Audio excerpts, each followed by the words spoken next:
नमस्कार दोस्तों, पुनः आपका इलेक्ट्रिकल लेगा में स्वागत है। कल हमने बात कर ली थी 20 नंबर क्वेश्चन तक। आज हम नेक्स्ट आगे की बात करते हैं। 3 फेज एनर्जी मीटर के टर्मिनल होते हैं 8, 4, 6, 3। तो दोस्तों आपको पता ही होगा कि 3 फेज एनर्जी मीटर के जो होता है अपना, उसमें 3 तो फेज हो गए और एक वायर न्यूट्रल का। तो आर, वाई, बी और एन, ये 4 इनकमिंग होंगे और 4 ही आपको यहाँ से आउटकमर होंगे। तो कुल मिला के कितना हो गया अपने 4 और 4 8। Right answer is a. चलिए अब हम अगले क्वेश्चन की ओर बढ़ते हैं। हमारे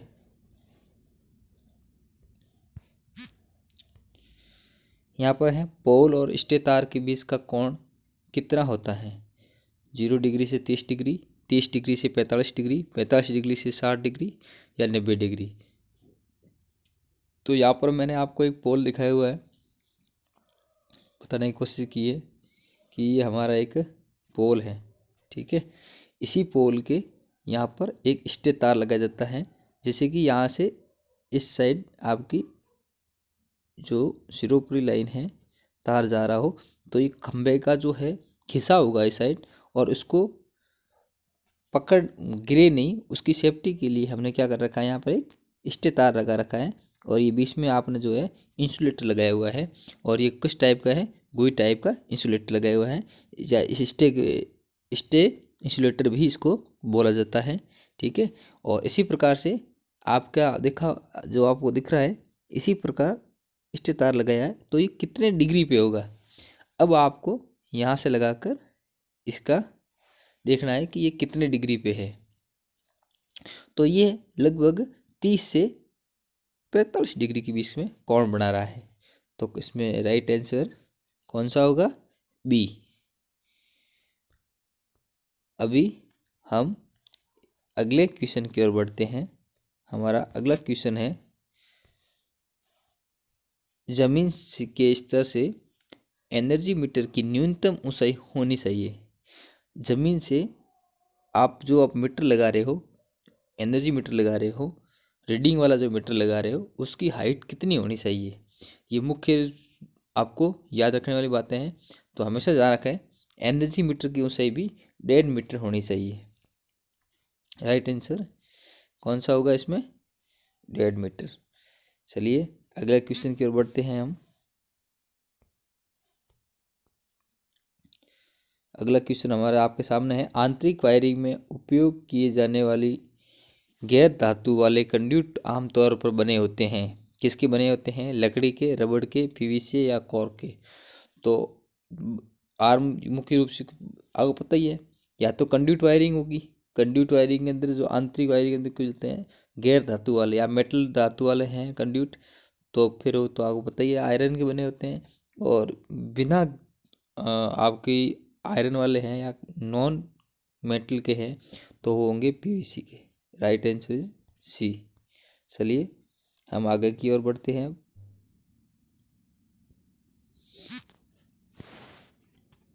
ट्रांसमिशन लाइनों में किस प्रकार की अर्थिंग का उपयोग किया जाता है? प्लेट अर्थिंग, रोड अर्थिंग या स्ट्रिप अर्थिंग, या ए और सी। तो हमेशा ध्यान रखें, ट्रांसमिशन लाइनों के अंदर हमेशा स्ट्रिप अर्थिंग काम में ली जाती है। कौन सी अर्थिंग काम में ली जाती है? Strip earthing. चलिए हम चलते हैं नेक्स्ट क्वेश्चन की ओर। अगला क्वेश्चन है हमारा, पृथ्वी का प्रतिरोध होना चाहिए। पृथ्वी का प्रतिरोध होना चाहिए। तो पृथ्वी का प्रतिरोध कितना होना चाहिए? कम, उच्च, अनंत या शून्य। तो हमेशा ध्यान रखें, पृथ्वी का प्रतिरोध जो होता है वो हमारा बहुत कम होता है, और इसका जो वोल्टेज होता है वो हमारा अनंत अनंत होता है, ठीक है। जितना वोल्टेज दोगे उतना वो ले लेगा। कब लेगा? जब उसका प्रतिरोध कम होगा। ये आप मुख्य रूप से याद रखें। अब हम चलते हैं हमारे अगले क्वेश्चन की ओर। अगला क्वेश्चन है हमारा, लकड़ी के पोलों के बीच में अधिकतम इस्पात होना चाहिए। मतलब कि ये 2 पोल हैं, इन दोनों के पोल के बीच में जो ये है दूरी जो है, ये कितनी होनी चाहिए। तो हमेशा ध्यान रखें लकड़ी के पोलों में 50 मीटर की दूरी होनी चाहिए।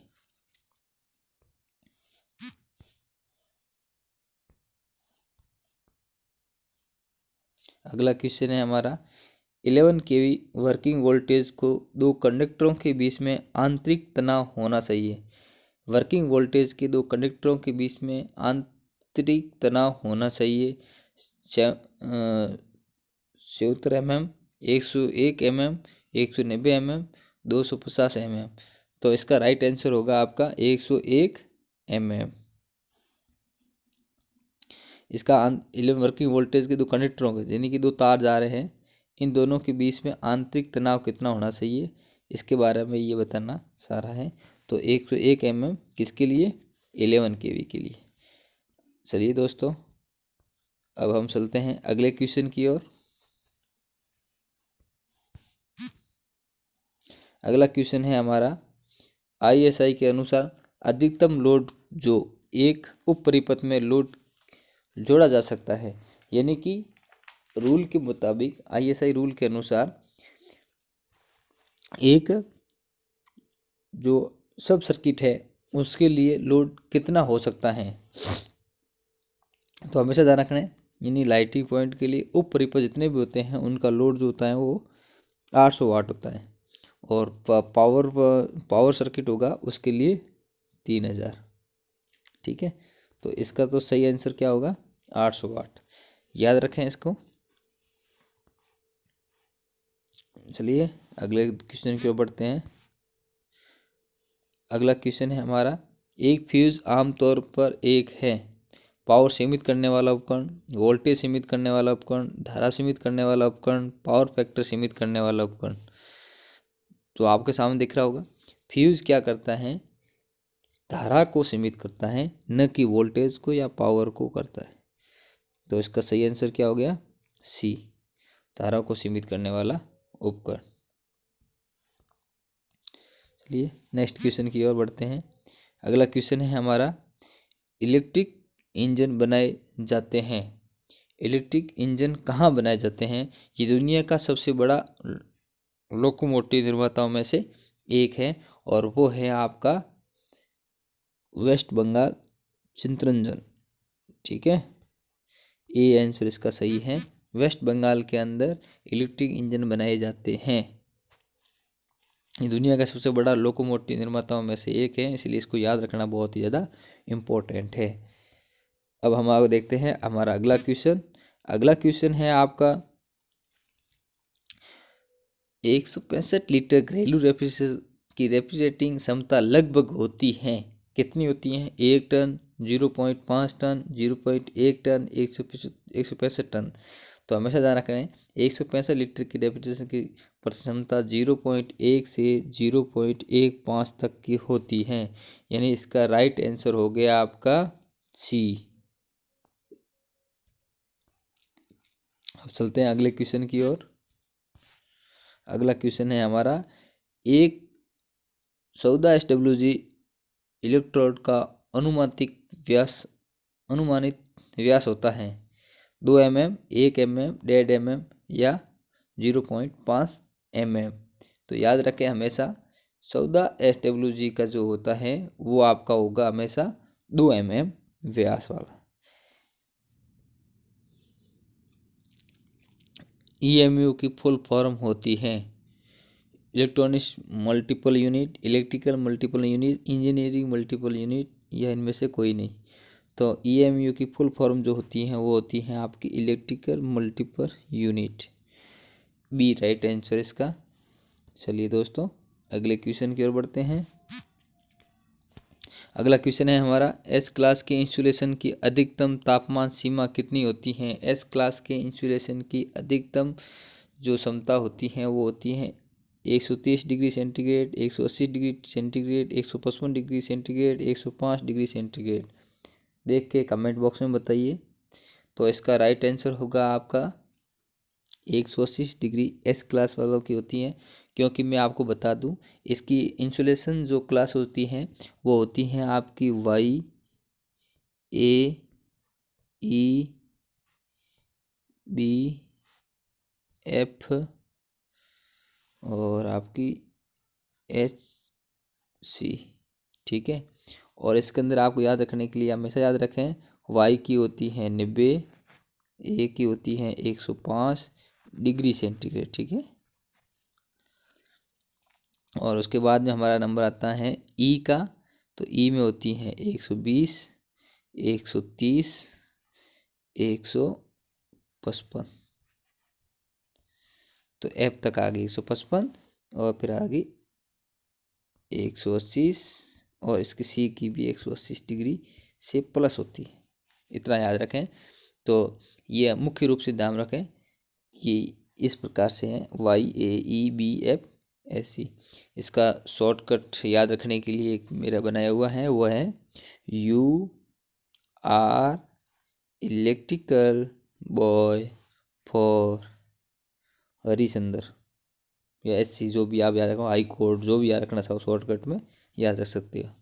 यानी कि you are electrical boy for H C, या हीरा चौधरी, कुछ भी मतलब शॉर्टकट एच सी में याद रख सकते हो आप, ये याद रख सकते हो आप। इस प्रकार से ये हमारा इंसुलेशन की ताप सीमाएं जो होती हैं उसको याद करने का एक टिप्स था। चलिए दोस्तों, अब चलते हैं हमारे अगले क्वेश्चन की ओर। अगला क्वेश्चन हमें क्या बता रहा है? अगला क्वेश्चन है हमारा, एक प्रेरक होना चाहिए, एसी को पास करता है, डीसी को ब्लॉक करता है, डीसी को पास करता है, या एसी को ब्लॉक करता है, या एसी डीसी दोनों को पास करता है, एसी डीसी दोनों को ब्लॉक करता है। तो हमेशा याद रखें कि एक इंडक्टर जो होता है वो क्या करता है, डीसी को पास करता है और एसी को ब्लॉक करता है। क्यों करता है? क्योंकि एक्सएल बराबर 2πfl, यदि उसकी फ्रीक्वेंसी 0 होगी तो उसका इंडक्टेंस जो होता है वो भी 0 होगा। तो जब 0 होगा तो वो हमेशा क्या करेगा, आपको बताइए डीसी के अंदर फ्रीक्वेंसी 0 होती है तो इंडक्टेंस भी 0 हो जाएगा, तो वो क्या करेगा, डीसी को पास करेगा। और जब फ्रीक्वेंसी 1 हो जाएगी या प्लस हो जाएगी, जितनी भी होगी, तो ये भी बढ़ेगा। जब इंडक्टेंस 0 नहीं रहेगा, तब क्या करेगा, वो एसी को ब्लॉक करेगा। इसलिए हमेशा याद रखें कि ये एक शॉक हो गया या इंडक्टर जो भी होता है वो क्या करता है, डीसी को तो पास करता है लेकिन एसी को ब्लॉक करता है। इसके बाद अब चलते हैं अगले क्वेश्चन की ओर। अगला क्वेश्चन हमें क्या बता रहा है? अगला क्वेश्चन है हमारा, तापमान की मूल एसआई यूनिट क्या है? सीधी सी बात है यार, बहुत सिंपल क्वेश्चन आया है। डिग्री, सेल्सियम, केल्विन, फ़ारेनहाइट, कोई नहीं, इसका सीधा बात है केल्विन। मुख्य आपकी 7 यूनिट जो होती हैं उसमें से एक तापमान की भी होती है, वो है केल्विन। चलिए अगले क्वेश्चन की ओर बढ़ते हैं हम। इलेक्ट्रिकल इंजीनियरिंग में निम्नलिखित प्रतीक का उपयोग किया जाता है। तो ये आपको सिंबल दिख रहा है, ये किसका है? स्थायी चुंबक, पीएमएमसी का, पीएमएमआई का, या इलेक्ट्रोडायनेमिक्स का, या इलेक्ट्रोस्टैटिक्स का। तो जैसा ही इसमें आपको दिख रहा है, ये आपका है स्थायी चुंबक मूविंग कॉइल, पीएमएमसी। और आयरन होता तो ऐसा नहीं होके सिंपल होता, ठीक है। तो इसमें आपका क्या रहेगा, पीएमएमसी। कॉइल जो बनी हुई दिख रही है तो ये किसका है, ए का। इसका सही आंसर क्या हो गया, ए। अभी चलते हैं हम अगले क्वेश्चन की ओर। अगला क्वेश्चन है हमारा, इलेक्ट्रिक हीटर से बना होता है, किसका बना होता है? नाइक्रोम, ब्रास, स्टील, या ए और बी दोनों से बना होता है। तो आपका बहुत हीटर की जो हीटिंग एलिमेंट होता है वो किसका बना होता है? तो आपको यहाँ दिख रहा होगा नाइक्रोम का बना होता है हीटिंग एलिमेंट, किसका, हीटर का। और नाइक्रोम जैसा कि नाम से दिख रहा है आपको नाइक्रोम, तो 80% निकिल होता है, 20% क्रोमियम होता है। हमेशा याद रखें, जिसका नाम पहले आता है जैसे जो भी आप शॉर्ट कर याद रखना हो कि परसेंटेज ज़्यादा किसके होंगे, जिसका पहले नाम आएगा उसके परसेंटेज ज़्यादा होंगे और उसके बाद वाले का कम परसेंटेज होंगे, ये याद रखें हमेशा। चाहे वो आपका फ्यूज तार किसका बना होता है, टिन और लेड का। तो टिन कितना % होता है, 76 + 30, या आप ये मान सकते हो कि 73 + 27, ठीक है। तो इस प्रकार के या आप आदि याद रखना है कि कौन सा कहाँ कहाँ में लिया जाता है, कितना परसेंटेज होगा। तो जो पहले नाम है नाइक्रोम है इसमें, तो नाइक्रोम 80% है और क्रोमियम जो है आपका कितना है, 20% है। ये मुख्य रूप से याद रखें। अब चलते हैं हम अगले क्वेश्चन की ओर। द्वितीयक विद्युत वितरण प्रणाली में 4 वायर जो होते हैं आपस में रहते हैं, हमेशा शॉर्ट सर्किट, हमेशा ओपन सर्किट, दोनों या कोई नहीं। तो हमेशा ध्यान रखें सेकंड डिस्ट्रीब्यूशन प्रणाली के अंदर आपको हमेशा ओपन सर्किट रहते हैं चारों वायर। 4 वायर कौन सा, R Y B और न्यूट्रल, R Y B और N, ठीक है। तो ये था हमारे आज के मुख्य क्वेश्चन जो आपने अभी देखे हैं। आपको यदि वीडियो पसंद आए तो इस वीडियो को दोस्तों के साथ शेयर करना नहीं भूलें, और यदि कोई किसी प्रकार का डाउट है तो कमेंट बॉक्स में बताइएगा, और वीडियो को शेयर अपने दोस्तों के साथ करना नहीं भूलिएगा, और सब्सक्राइब नहीं किया है तो जल्दी सब्सक्राइब कर लीजिए, और अब आपके अपनी इलेक्ट्रिकल फील्ड फैमिली को 10,000 तक पहुंचाइए। अब बहुत नज़दीक आ चुके हैं, तो उम्मीद करता हूं कि आपको वीडियो पसंद आया होगा। चलिए दोस्तों, अब चलते हैं। थैंक यू, मिलते हैं अगले वीडियो।